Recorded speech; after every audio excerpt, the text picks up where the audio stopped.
like some kind of like Tumblr stock exchange where you betting on the movements. And like, I don't understand like with betting. The fandom. Oh my god, right, with fandom. The fandom We list. do, like they go. You can bet who's gonna go up and down every week. You get extra points if you say like I think this is gonna go up by like this number of points. Yeah, right? 'Cause you always have like the plus number, minus number. Yes. And obviously we could not do this for money because that is illegal. I'm pretty sure. But like for some. There's something here. There's something. There really is something here. I am very excited about this. And the only problem is does require numbers, whatever we're creating.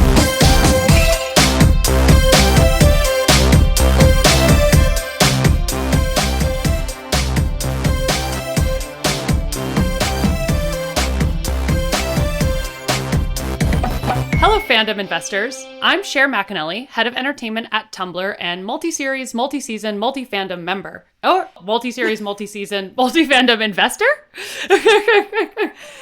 And I'm Lauren Shippen, professional writer who is still seeing massive returns from fandoms that I invested in 20 years ago.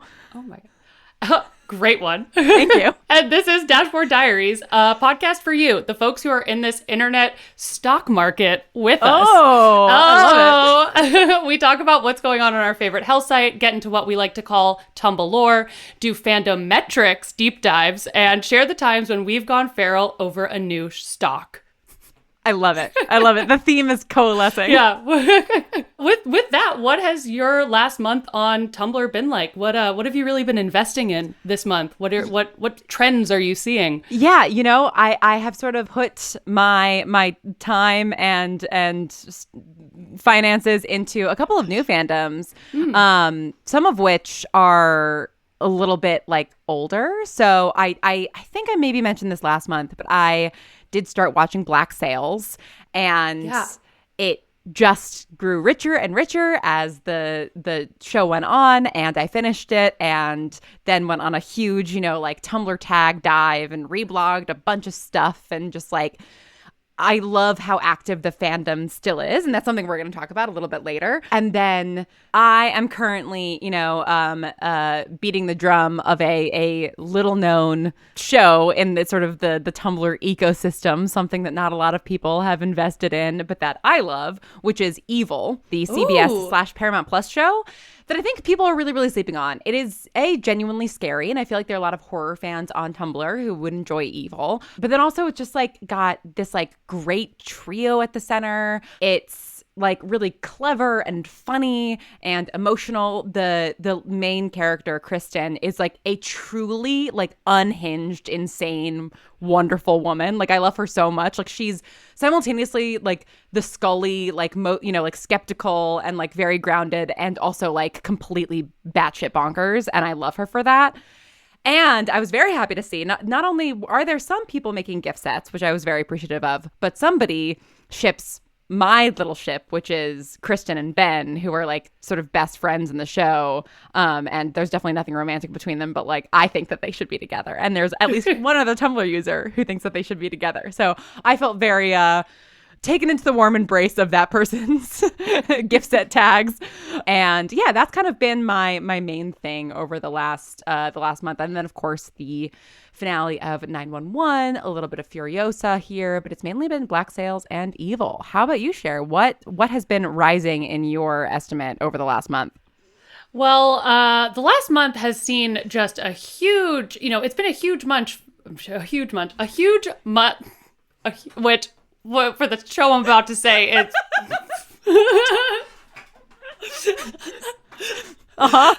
Keep going. Huge. It's been a really big. I'm turning bright red right now. It's been a really, really big month on the Ton market, the Bridgerton market, that is, on Tumblr, as they're saying. And I've also been investing a lot of time both on Tumblr and just in general on Bridgerton, because we had the Bridgerton Answer Time. Yes.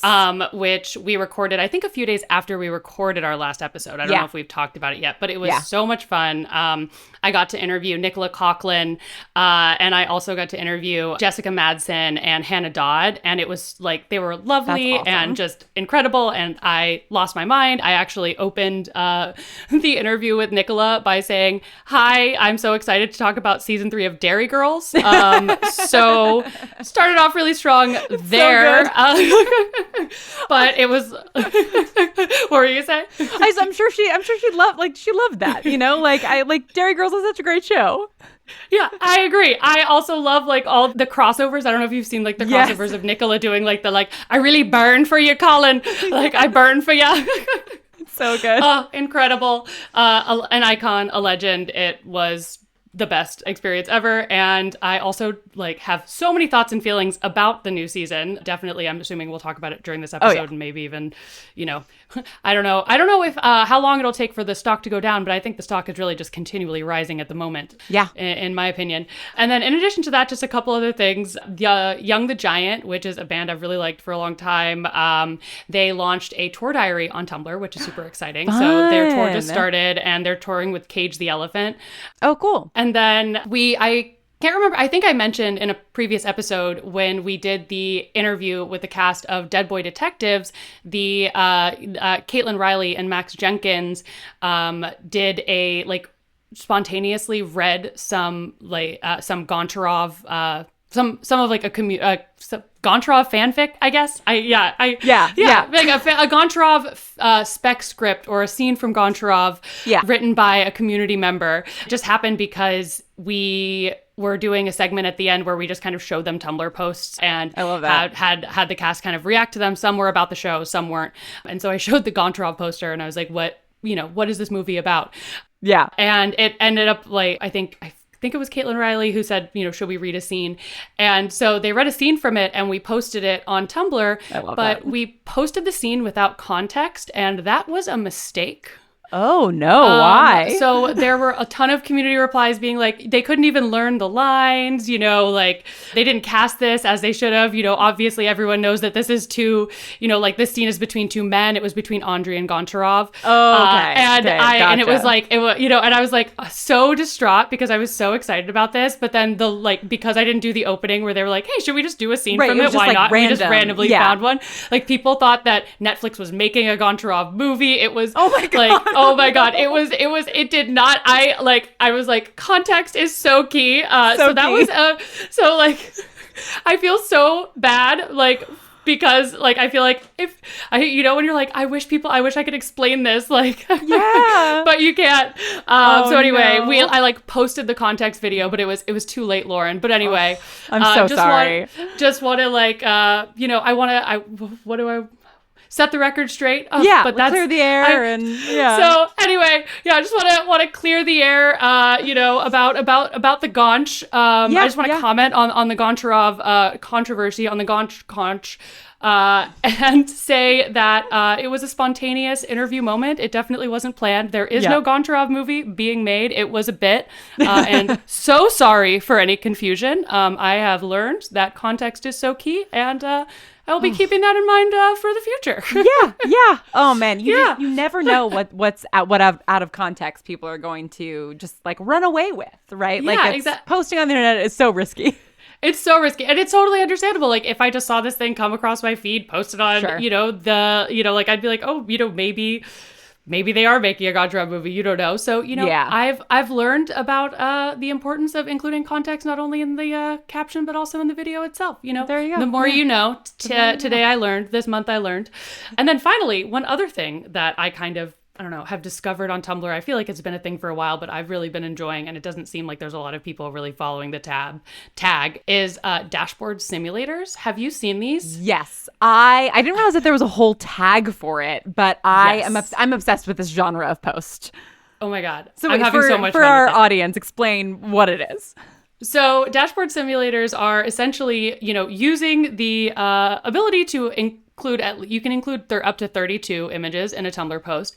So due to this fun feature, people are essentially putting together a bunch of screenshots of kind of fake, like creating fake posts essentially in world for things like Lord of the Rings or, you know, Cobra Kai, or even I saw a cat dashboard simulator. And it's essentially like as you're scrolling through this post, it should feel like the experience of scrolling through the dashboard in like the world of this fandom or in like the world of cats. And they are so funny and so much fun and so intricate, like just the time and effort involved. I am obsessed. Definitely one of my new favorite, you know, Tumblr, I don't know, trends, post types. I feel like it ties it kind of comes, I feel like, out of web weaving in a way, but like more like light memey kind of vibes. Yeah. But yeah, I've been having a lot of fun with dashboard simulators, and it actually, like, I'm pretty sure completely coincidentally, because I submitted the pitch for Bridgerton ages ago. We essentially did a dashboard simulator for Bridgerton with Nicola Coughlan. We did a segment called Scrolling Ton-blr, and essentially I just like curated a bunch of community Tumblr posts, set it up to screen record, and then Nicola scrolled through and talked about each post as she went through. I love that. And so I like love how perfectly that just ended up aligning. Yeah. And yeah, it was super fun. So anyway, yeah. The thing I really love about it is like there was this post, God, I don't know, 10 years ago or something. Because I remember seeing it back when the old reblog format was the way it was, where if there were too many reblogs, you like could barely read, you know, the initial post or whatever. And it was about like, man, discourse in a world in which magical creatures were real would be so insufferable. And then it was everybody sort of like role playing along and reblogging, like, you know, about like Selkie rights and about like, you know, vampire discrimination, sort of like this parody of like really, you know, sort of extreme tone policing, but like in a world in which like fairies were real, right? And the dashboard simulator trend is so much like in that spirit to me. It's like it's the ultimate like yes and, but it's like just that extra bit of creativity of like, I'm gonna go and sort of like, I'm going to come up with fake Tumblr names. I'm going to like build, like, I don't know how people are building these images, right? Oh my gosh. And then, they're clearly like, are they creating all of these accounts and like drafting all of these posts and like posting them privately and like screenshotting them, you know, like, and then like adding them all together? I hadn't thought about that, but because I think like when I first saw this trend appear maybe like a year ago, like I do think that like it's kicked up a lot more, but it was sort of like simmering for a while. Like people... It initially started like in a text format, right? And sort of people coming up just with like fake names and sort of putting emojis for the avatars and things like that. And then like it sort of evolved into this, like screenshot thing, which is so... I haven't even seen those initial posts. I want to see some of those like I'll have to go and dig some up. There was one, this may have been in a screenshot format, but there was one that was like I'm going to misremember what it was, but it was like dashboard simulator of everything that's inside my fridge. It wasn't that. It was utensils. It was like sort of like utensil discourse. Oh my God. I incredible. Love that, right? Like you can do it with any good. You can do it with anything. I want to see what the utensil discourse is. That sounds amazing. I'm gonna have to dig that up in my archive. Yeah. And with that, our next segment is Dashboard Confessionals. So what posts from your archives do you have this week? So I did bring two, and they're from more recent years, actually. Like I went back to sort of like, you know, 2014, 2015 in June, and like in June of every year, I was just sort of like reblogging Hannibal posts and like, you know, that's just, that's something I forgot to mention my month on Tumblr is that it was the 10-year anniversary of Mizumono, the season 2 finale, which is one of the greatest episodes of television of all time. But yeah, so like June is a very Hannibal month to me. So like there wasn't a lot of interesting stuff from like earlier years. First, I brought something from 2019, which is just a gift set of Pikachu dancing from Detective Pikachu. It's like this little 80s workout video.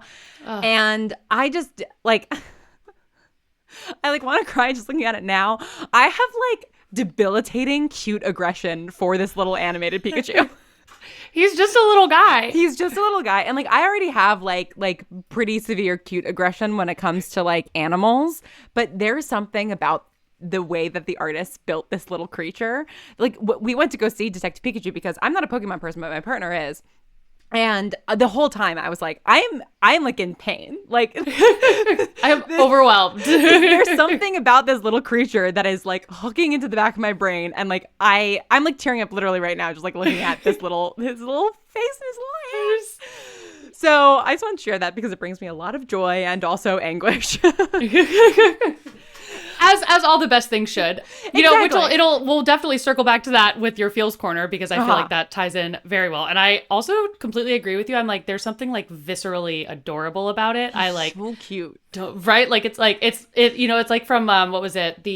Not Minions, Despicable Me. Like he's like, it's so fluffy, I'm gonna die. Like exactly that. I'm like, I'm losing my entire mind right now. Yeah. Yep. Totally get that. Definitely. You know, great posted bookmark for a serotonin boost or a dopamine boost. I never know what the difference is. Whatever the good one is. Whatever the good one is. Whatever the one we want is. Stay tuned for our science podcast or our psychology podcast coming soon, in addition to our stock podcast. Yes. So the second post I brought was from 2020, but the post is actually from 2016, but I reblogged it in 2020. And it's just a great text post from user Gendls, Gendzl. I don't know how to pronounce your blog name. I'm so sorry. But they write, Tumblr is such a bizarre kind of social interaction. Like, the rules are so different here. I once unfollowed someone because they said prime numbers were ugly. So it just really makes me laugh. Because they said prime numbers were ugly, and that was simply the last straw for me. Imagine hanging out with a friend and getting up from the table and never talking to them again because they told you they hated prime numbers. That's what I did. End post. Incredible. The way that this is written is so funny. The fact that it's for the reason of prime numbers is so funny. And also, like, yeah, this is true. Like, this is the beauty of the ecosystem of Tumblr, right? And like the fact that, like, despite it being a front-facing social media where people can, follow you and stuff unless you make your Tumblr private, like, it is sort of a more private space than a lot of other social media, that you can just unfollow someone because they said prime numbers were ugly. Yeah. And what beautiful freedom that is. Absolutely. You shouldn't have that negativity on your dashboard if you don't want it. Absolutely not. Also, is that a Tumblr as a real life simulator? If someone said that in real life and you walked, you're like, unfollowed. Yes, exactly. Blocked and unfollowed. Blocked. How about you, Cher? What do you have from your archives? So I have two posts that I reblogged in the same month within about 8 days of each other in Fantastic. 2018. The first one is a gift set from Parks and Rec, another great multi-season fandom show. Mm-hmm. And it is from the episode where they do the like model UN or something. Yes. Yeah. And it's a 4 gift set. The first one is Adam Scott has been saying, it's a white flag and you may as well start waving it right now, Leslie. And then Leslie Knope saying, the only thing you'll be waving is your decapitated head on a stick. Wait, the only thing I will be waving is your decapitated head on a stick in front of your weeping mother. And then a gift that cuts to Chris Pratt with like a kind of like shocked face, and then cuts to Ben and says, good Lord. Just so really good. Classic. Makes me want to rewatch the show. Love Parks and Rec. Apparently love it so much, even though this is a really like pretty intense gift set of all like rather pleasant moments in the show. Loved it so much that I apparently, if you just go on over to the second reblog from eight days later, from a different account, by the way, same exact gift set. Incredible. That is so good. I love that. I mean, it's a great moment in the show. It's a great gift set. And clearly it was speaking to you in June of 2018 really for some deep reason. Resonated, yeah. That's amazing. Oh my gosh, great show. And so speaking of shows and fandoms, our main segment for the week, long seasons, long series, long fandoms. I'm so excited to talk about all of the shows on Tumblr that have sustaining fandoms, which, as we know and as we have talked about, are so many. Yeah. I don't even know how we're going to fit it in, but we're going to. So yeah, so I don't know how much of sort of our initial pre-intro conversation that I'll end up including in the edit. So some of the stock jokes maybe haven't landed, but Cher and I were talking sort of about fandom stocks and betting on rising and falling fandoms, which we might do a thing about, in a future episode. But then it did sort of turn into this idea of like, fandoms are this thing that you invest in, and fandoms thrive the most when you are actively investing in them over like a long period of time, and you see more of a return the more you invest, right? I don't understand how stocks work, but it sounds like you do based on what you're saying right now. Tell me who to invest in, because that sounds very accurate. But one of the things that we were talking about, because we were texting about Bridgerton, and this is something that I've seen a lot on sort of fandom discussions over the last, several years, and something I think about a lot, which is these shorter seasons and shorter season orders, and also seasons sort of taking place a year, 18 months apart, has really changed the fandom landscape in certain ways. And then we see the way that certain fandoms really flourish and thrive. And to me, there's something so interesting about the fact that like the trending fandoms or the fandoms that end up on the fandometrics lists are things like Bridgerton, which obviously is a great show, but also sort of has the comfort of investing in it because it is a Shondaland show and her shows run for a very, very long time. So there's a certain amount of like a promise there. And also it's based on a book series, and the book series has a lot of books. And so there's like this sense of safety in investing in Bridgerton because it is going to have longevity. And then, of course, we also, you know, and I've talked a lot about this show on here, 911, right? It has been renewed for its 8th season. Most of the seasons, with the exception of the COVID season and this most recent season because it changed networks. Well, and also the strike, too, I think actually was probably a much bigger influence. All the other seasons are 18 episodes, right? Which like we don't see a lot of anymore. And so I was just like really intrigued by this idea of like, I think that emotionally we all have this sense of wanting just like more of the things that we love, right? Like that's a very easy thing to want. You know, if you love a show, you want it to be 22 episodes a season. You want the seasons to have 2-month hiatuses and that's it. But I also do think that there's like something to be said for it being a good business decision for networks and studios to invest in lots of seasons or longer seasons or faster seasons or whatever it is. And yeah, so I just that's kind of, yeah, as we were talking about Bridgerton, I ended up pitching to Cher, like sort of talking about this larger thing because like it seems like Bridgerton has like sort of taken over Tumblr over the last And it was the same thing with part 1 when part 1 came out 2 months ago or whatever, and it's also like taken over Netflix's homepage. So I guess I'm curious, like from your perspective, what do you think are the things that are making Bridgerton successful? And do you agree that like longer like more season longevity, because obviously the seasons themselves are sort of short, is contributing to that at all? That was a very long rambling thing.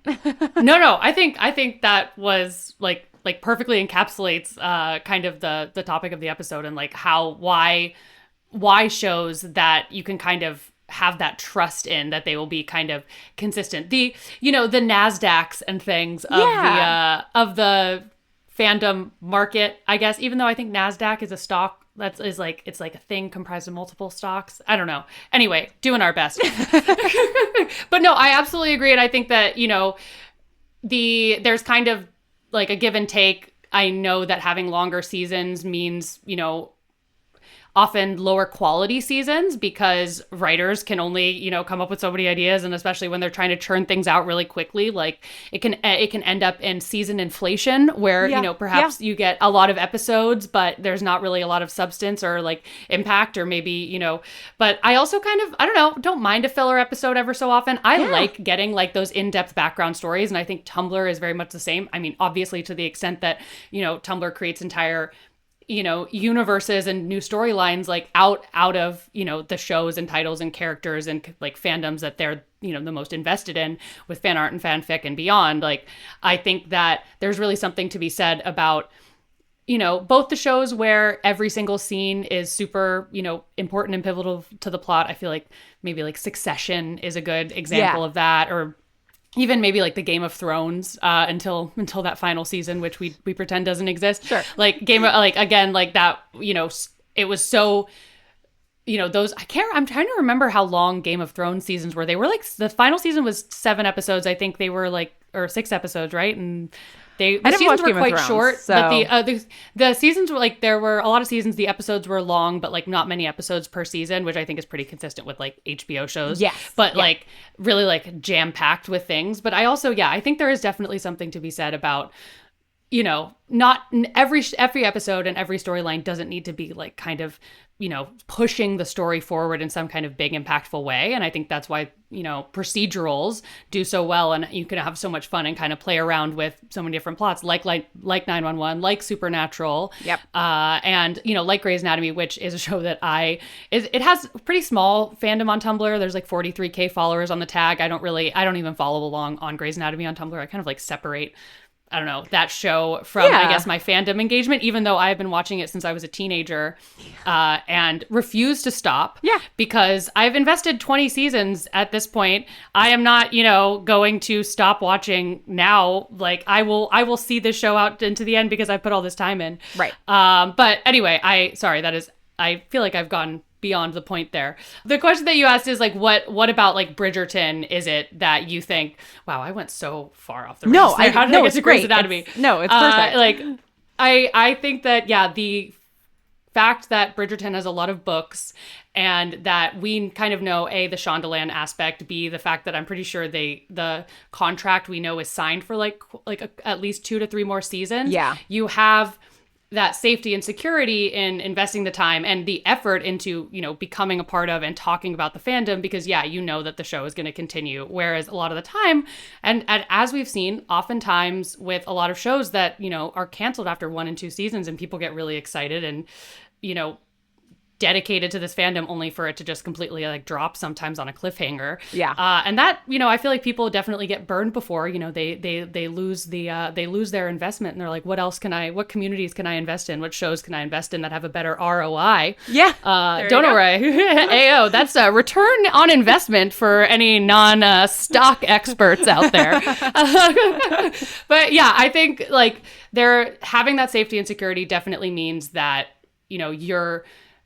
you're a little more likely, I think, to see a dedicated fandom around something. I think that may also be why we see dedicated fandoms around shows that are no longer on the air but have a lot of content because there's so much to talk about and continue discovering. Like Supernatural has never dropped out of fandom rankings. Merlin started becoming popular after it was no longer on the air, but there's 5 seasons of Merlin. Yeah. So there's just so much, subject matter to dive into for the community. I feel like there's always new opportunities for discourse. Yeah. And I think that is one of, the biggest kind of motivators in getting involved in a fandom is, I don't know where I was going with the next of that, but the rest of no, I think you're absolutely right. Yeah. And I think too that like, what you were saying about sometimes you do get like seasons that are a little bit like too long. And actually like this is something that I remember really feeling when Netflix was first starting to make its own original content, where all of a sudden all of these writers who were usually trapped with 22-minute episodes or 44-minute episodes, because for those of you who maybe are, I mean, God, you could be like, in your late teens and not have really grown up with like network television, which is insane. But like, it's like there are very, very strict rules for how long an episode of television can be. I think that when some of those people were given freedom, like the episodes ended up being kind of like bloated and badly paced. And like, I think it took everybody like a little while to figure it out. But of course, also, to your point, HBO has always been doing that, right? And like AMC was always doing that. And, their episodes were like 52 minutes or whatever. And obviously, so much of this is around what is right for the story, right? You mentioned Succession. I think it's a great example. I'm thinking about like The Bear too, right? Like I know that they've filmed I know they filmed like season 2 and 3 at the same time, and like they think that maybe they're probably just going to do one more season after that, and that'll be it. And like I think having a plan like that and going into it and having a very tight story that you're telling in a very specific way is amazing. I think that, and those things can still foster an immense amount of like fandom interaction and cultural zeitgeistiness and all of that kind of stuff. But I do think that we're like losing something in having sort of everything be these like 8-episode 1-season shows and things being canceled before they can really thrive. Like a show that I think about, I don't know, like every 3 weeks is Willow, and just like the further that I get from having watched that show, the more mad I am that it was canceled, because like there was so much in there that to me like Tumblr fandom just like was never given a chance to really dig their teeth into. And even worse than it not being renewed is the fact that it just doesn't exist anymore. You can't watch it on Disney Plus anymore. And so it's that's like such a loss. Yeah. And so there's no way to then bring in new fans from that. Whereas like, you know, I like even when I was a teenager, there were things from earlier that were one season shows that had sort of cult followings, like Freaks and Geeks, right? Which like launched the career of like Jason Segel and, you know, Busy Phillips and like all of these amazing people.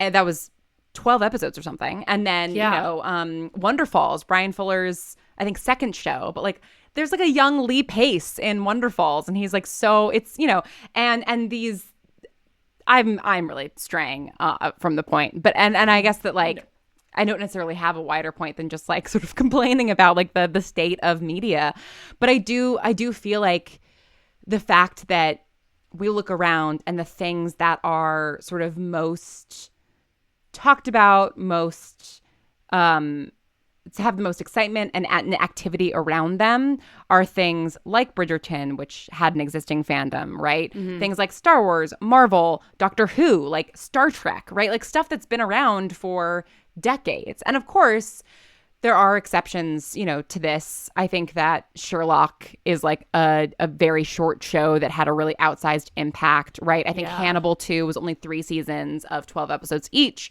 still has a very active fandom.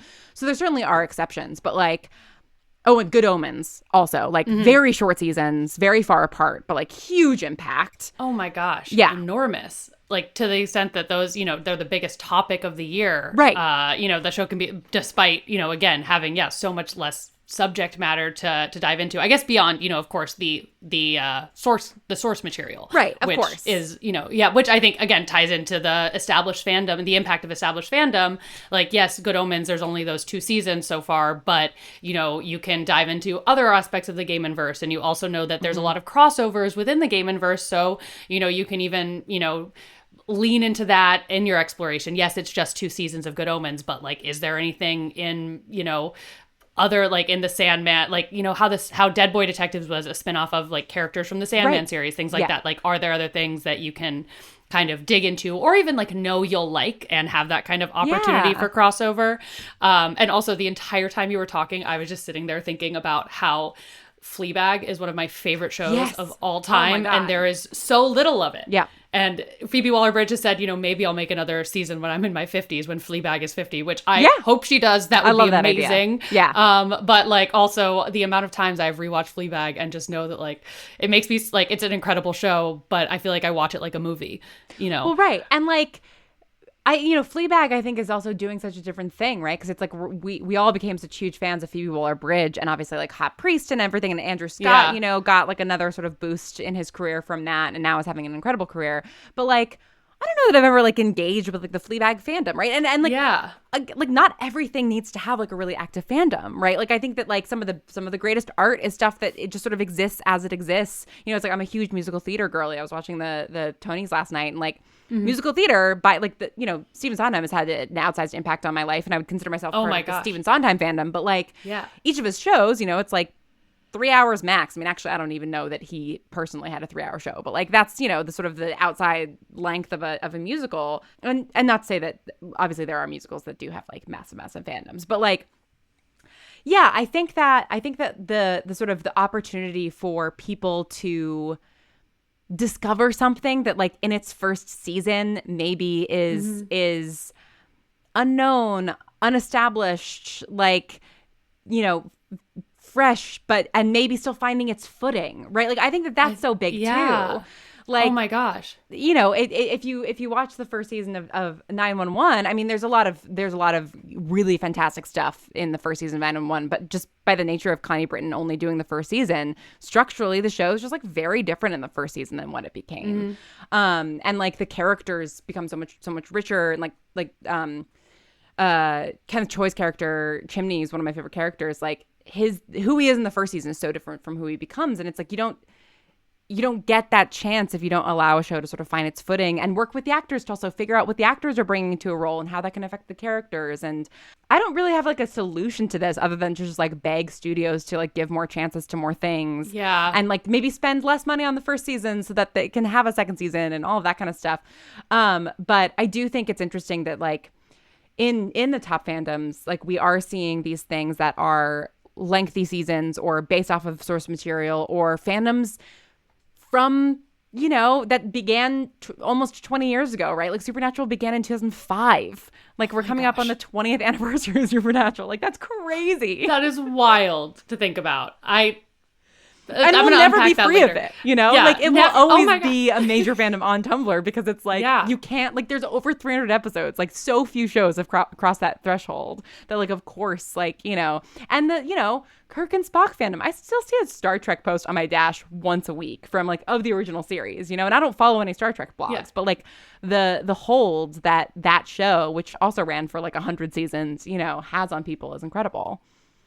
Yeah, and I agree that it has so much to do with just like the amount of source material and the fact that you feel like you can always rediscover things. I mean, the joy of like rewatching a show or even starting a show that has so much, you know, source material already and knowing what you have to dive into, which reminds me, I need to get back into my watch through of Supernatural. Yes. So we'll add that to the next episode. But yeah, like as you were talking, I was thinking about how, you know, Parks and Rec, for example, season 1 was pretty rough. Like, you know, and I even to the extent that I remember I didn't watch the first season and people like, I think I started watching Parks and Rec around season 3. Same. And people, you know, like I said, like, I tried to get into it. You know, I love, you know, 30 Rock and other shows by SNL alum. Like I was hoping, you know, like, and someone said to me, you know, if you really can't get into it, try starting with the second season and then, you know, go back and watch the first. And that's what I did. I immediately fell in love with the show and all the characters.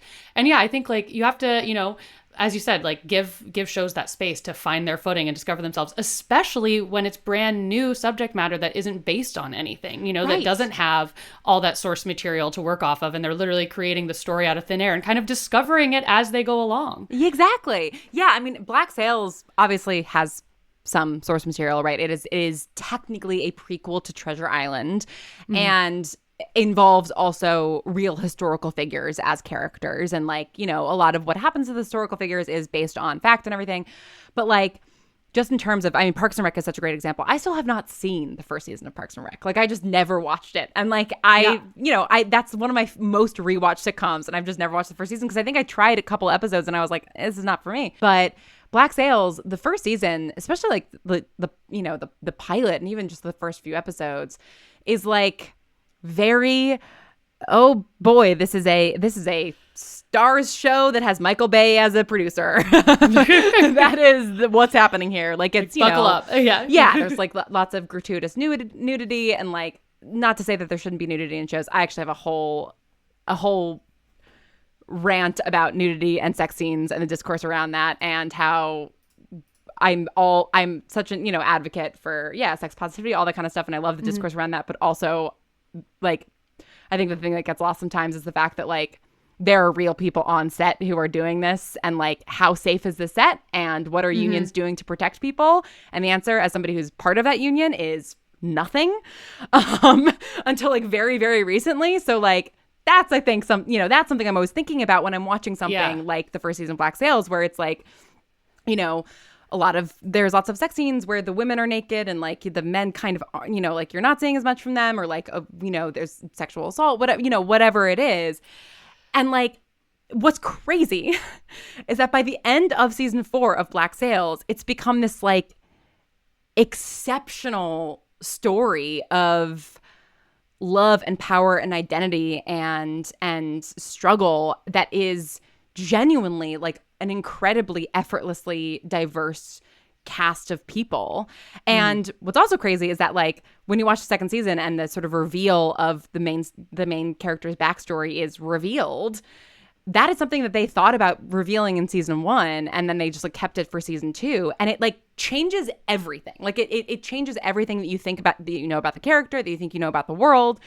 And to think if like they hadn't gotten a season 2, you know, and they just like, they decided to, you know, hold off writing it into season 1 because they were like, you know, it doesn't fit in, and it wouldn't have fit in. It would have been very jarring.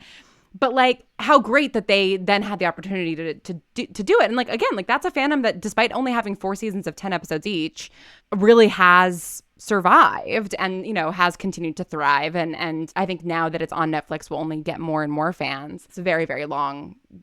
And I went on a huge tangent about on-set sex scenes.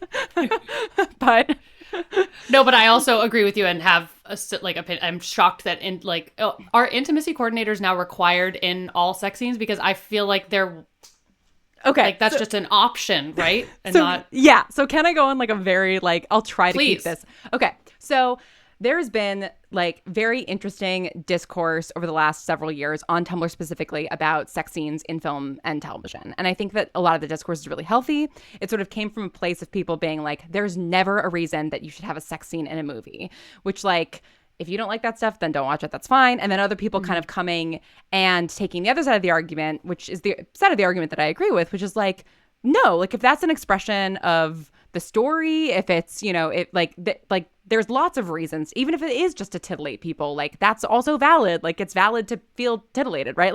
And I agree 1000% with all of that. If it's something that the storyteller wants to do and all the actors are on board, everything great. However, I have voted no on the past 2 SAG contracts as a SAG actor because back in, 2019, 2020, I want to say was our last TV contract that went up. It did not require intimacy coordinators. And then on this contract, obviously there were a lot of things with the AI and all of that kind of stuff. But I ultimately ended up voting no because once again, SAG is not requiring intimacy coordinators. It is strongly encouraged. The language around it was stronger, but you have to have a stunt coordinator on set to do a stunt. There's safety, there's OSHA laws, there's union laws, there's insurance stuff. And the fact that we don't have that for and I say this as somebody who's done on-stage nudity. I was Venla in Spring Awakening. I've done the on-stage sex scene thing. I understand the environment around it and everything. And just until that is required, to me, I'm I cannot watch a sex scene in any film or television show and not be thinking about that, just because we know of the rampant abuse that occurs on sets. Something that they have now required is closed sets, which is good because that means that just not anybody can show up on filming on those days, right? But also closed set, frankly, means fewer witnesses as well, you know? And it's there's so much around it that if a woman wants to get naked on screen, and Nicola Coughlan talked about this with Bridgerton, right? And sort of really wanting to show a type of body that's not seen in that context a lot. And absolutely love her for that. And I'm sure Bridgerton, given its content, has an intimacy coordinator. I have no doubt. And I think that a lot of those scenes really do add to the narrative. But I am always thinking about, what's the environment? Who's there? Is this, especially if it's an actor that's not as established, are they feeling pressured into it as a requirement of the role? Was this mentioned as a requirement of the role? That is my little soapbox. And I will not vote yes for a SAG TV or film contract until that's required. I mean, I couldn't agree more. It's absolutely shocking that with the amount of money that is put into all of these shows and all of these titles, that there is not a requirement for an intimacy coordinator. It can obviously, can be fit into the budget. It is not, the fact that the language was changed to strongly suggest but not require is also, okay, you're going to change the language but not go all the way. What's even the point? Well, right. And what pushback are you getting and from where? And why are you letting that pushback take place? Because the pushback sounds pretty frigging nefarious to me. What would ever justify pushback on an intimacy coordinator? Yeah.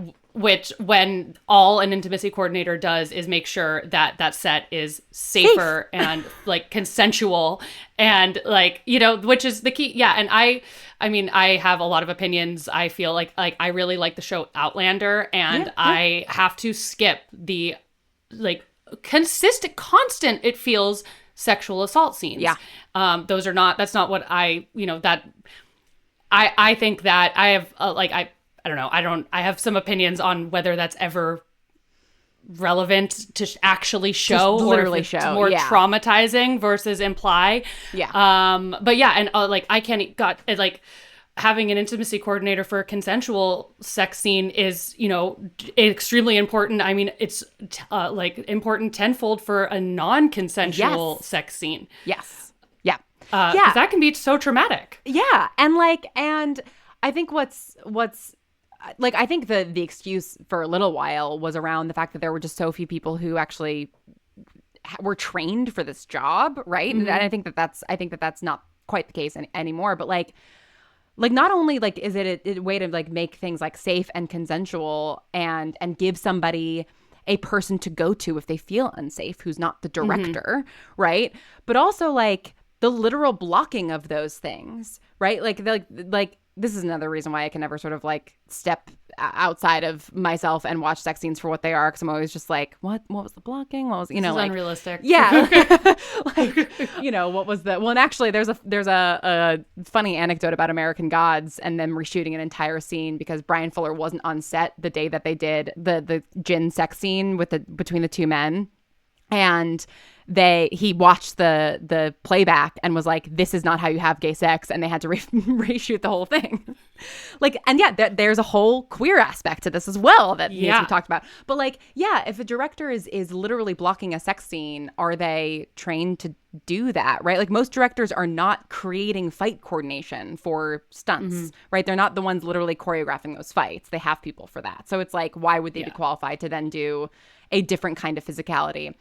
I could talk about this forever. I need to shut up. No, but I mean, I think it's so important to talk about openly, because I think, you know, one thing that, you know, because like sex and intimacy can be, you know, an awkward topic or a hard topic to talk about, whether it's, you know, in film or just in general, I think, yeah, as it can contribute to people having trouble talking about it on set, people having trouble talking about the importance of this issue offset, because people get kind of like uncomfortable and think like, is this, you know, appropriate or whatever it is? But it's like, no, this is, if there's, you know, as you said, there's an expert for every other aspect. They bring in cartographers and language experts and, you know, all of these different expert, you know, there was like I did an interview recently where there was a snake wrangler on the set. Like, incredible. It's, you know, like you know, if they can have a snake wrangler, you can have a freaking intimacy coordinator. Yes. I feel like, which one feels more important? Yeah. Well, actually, the snake wrangler was to get the venomous snakes off their set. So I think that is equally very important. Yeah. Super important for a different reason. But anyway. A perfect conclusion to this discussion. Yeah, I could not agree more. And to close, Lauren, what has you in your feels this week? Well, obviously union contracts always. Yes. I mean, I am in my feels once again about Merrily We Roll Along, which I feel like I've mentioned like several times on this show. But the Tonys, as of recording this Monday, June 17th, the Tonys were last night, and I watch them live. They're basically the only award show that I watch anymore. And not only did Daniel Radcliffe get a Tony for his role in Merrily We Roll Along, which is a show that I have seen twice and sobbed at both times profusely. And I just love him. His speech was so sweet. I also saw him How to Succeed in Business Without Really Trying like 10 years ago, and he was fantastic in that as well. And it's been amazing to watch him grow. But also, Jonathan Groff got his first Tony. And like, when I said to my partner, I was like, oh my God, I'm so glad he finally got it. My partner was like, this is his first one. I'm like, I know. It's Jonathan Groff.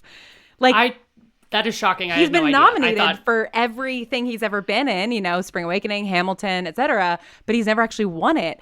And his speech was just like, it's so clear that he's had this thing written out since he was like 19 years old.